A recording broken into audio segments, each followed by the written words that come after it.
Hey guys, so as much as I didn't want this to become a series on my channel, it is now going to be, and I am looking like a hot mess with no makeup and just showered because I am home from the hospital, and I'm going to give you guys a little bit of an update of how the last 4 days has gone.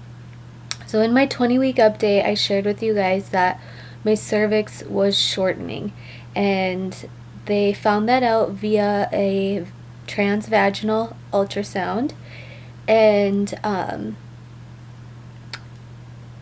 my doctor wanted to check me weekly, so I went back a week later, and so that was Thursday, and I went to my doctor's appointment and had the ultrasound and met with my doctor, and she said that my cervix was went from a 1.5, which is what it was the prior week, to a 0.3. I was about a centimeter dilated, could see some membranes of the water bag, and suggested I go as soon as possible to a specialist team 5 hours away in Minneapolis. And that Thursday, I left the doctor's appointment in complete fight and flight mode. I had tunnel vision to get down to the cities and get myself admitted, and they were expecting me, and basically I got there Thursday night, and then Friday morning the doctor came in and checked me, and when he did my physical cervix update, he didn't think that I qualified for the procedure because from what he felt, I wasn't dilating. But when he took an oculus and looked, which I don't know why they don't just do that in the first place, but when he took an oculus and looked, I was, what my doctor said, I was funneling, and I was about a centimeter dilated, and he could see the membrane. So I became a candidate for a cervical cerclage, and said that he had a couple cases to do and I would be going to surgery Friday. Friday at 3:50 I started my surgery. I went into the room and got a spinal. The team at Abbott Northwest in Minneapolis, Minnesota was absolutely superb. Oh my gosh, such, like, the nurses, the staff, everybody was just phenomenal. The anesthesiologist was so sweet and so kind. She could tell that I was just very scared and I really wanted to talk through it, and they were there for me through that. So I got my spinal. I was awake, so I closed my eyes through the whole thing, and I just prayed, and I was really scared. After my surgery, they kept me going with antibiotics. That was Friday night. Coming off of the surgery, I got very nauseous, which I should have known because I've had a surgery before. I had, a few years back, I had a breast augmentation, and when I was coming off of the anesthesia for that, I got super nauseous, so I should now just let them know that ahead of time. And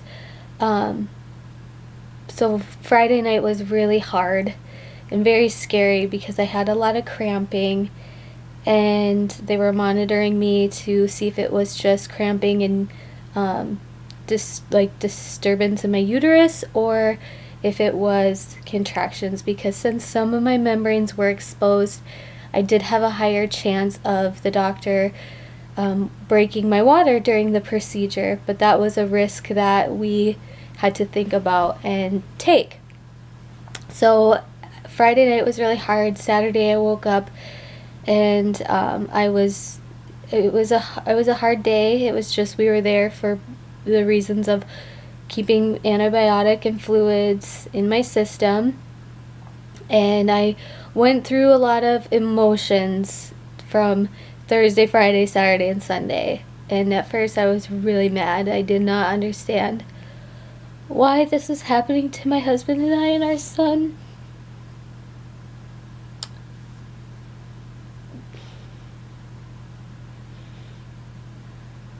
But now I see the miracle that has happened because a friend, Nikki, added me into a incompetent cervix group, and I realize how lucky we are because most of the ladies have had loss, and we haven't, and we do feel very lucky and blessed, and my heart does break for anybody who has lost a child because that thought came so close.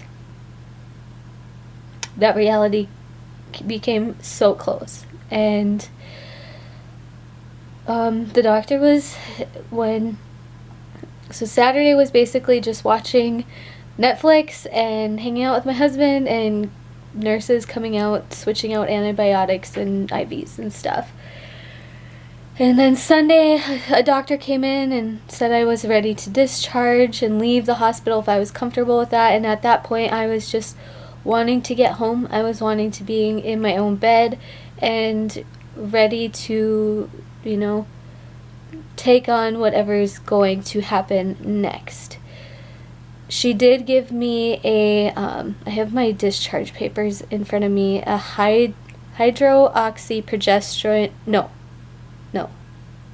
I got a progesterone shot, and I'll be doing that weekly. I've heard a lot of women have really a lot of success with that because the Cerclage will not prevent preterm labor symptoms. The Cerclage is just there to help support my cervix. So I'm kind of bouncing all over the place, but when I went into surgery, my cervix was about a 0.3, and the surgeon said that he got me back up to about a 1.5, which is still very short, but hopefully it just buys us more time. I'll be doing so there's that. I had the procedure. I'll have a follow-up with the specialist in 7 to 10 days and continue weekly progesterone shots, and from here I don't really know how the story will end, but I feel very lucky. I feel very blessed. I feel very thankful because on my social media pages, just so many people are sharing their stories with me of hope and, giving me strength and encouraging words, which means so much because, quite frankly, Thursday, Friday, I was losing hope and losing faith, and now I know no matter what, when there is a storm that happens in life, it's always for a reason. And this storm happened to save my son's life. I saw it as a nightmare at the time. I'm a positive person, and I was getting real negative. I was in a woe is me type of mentality for a long time, and now I realize that this nightmare, this storm came in and turned my life upside down to save our son's life. I'm currently 21 weeks and like 4 days, I think, so we have a long way to go. I am kind of on a modified bed rest and will be throughout the rest of the pregnancy, which hopefully, we make it to that 36-week mark and they take the stitch out and I have a full-term baby boy. But there could be, preemie, or we're not past the 24-week viable stage yet, which is really, really scary. I just am thankful for every day. At the end of each day, I just look at my husband and say, we made it another one. And we're thankful for each day as it comes one at a time. I'll be giving you guys updates and, just asking for more continued prayers. If you or someone is going through this, please share this series as it unfolds, and I hope it lives here on YouTube for a long time because it's scary. It's really, really scary going through this and not knowing So I would love to be support for anybody who is going through this. And I'm in bed right now, just hanging out, and I'll be editing this video and uploading it for you. And I did receive this cute little blanket. It's got little red tractors on one side and then like a minky red on the other. And this was such a random impulse buy. I got it off of Etsy because I saw it on Pinterest, and I was like, oh, that's just adorable. And my dad farms, my husband has farmed, and I just thought it was super cute. Ordered it, and then when I got home from the hospital yesterday, my husband checked the mail, and it was in the mail, and I've been cuddling up to it, and I've been feeling baby boy kick. And I'm just thankful for every single day. I still have to hear back from my doctor and the specialist on when follow-up things will be. And I just hope that this series brings others hope and faith and happy endings. So thank you guys so much for watching, and I hope you subscribe to my channel. I'll continue on with pregnancy-related videos. I'm thinking of doing like a bed rest, eat in a day type of video, some convenient meals for that. And I just want to thank everybody who has supported me, my friends, my family, my team, Misfit Republic, my husband, who has been just amazing by my side and strong when I was weak.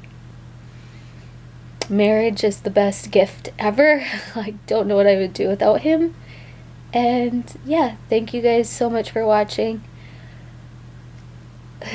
I really want to leave this video on a positive note and just say that when I was in the hospital, people were saying like, everything happens for a reason, God has a plan. And I was so mad at those comments, because it's like, how can something so tragic be a part of a plan?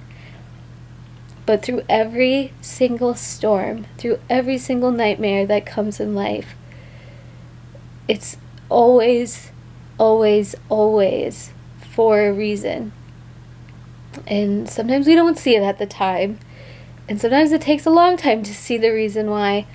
But I understand now that that nightmare happened so it could save my son's life.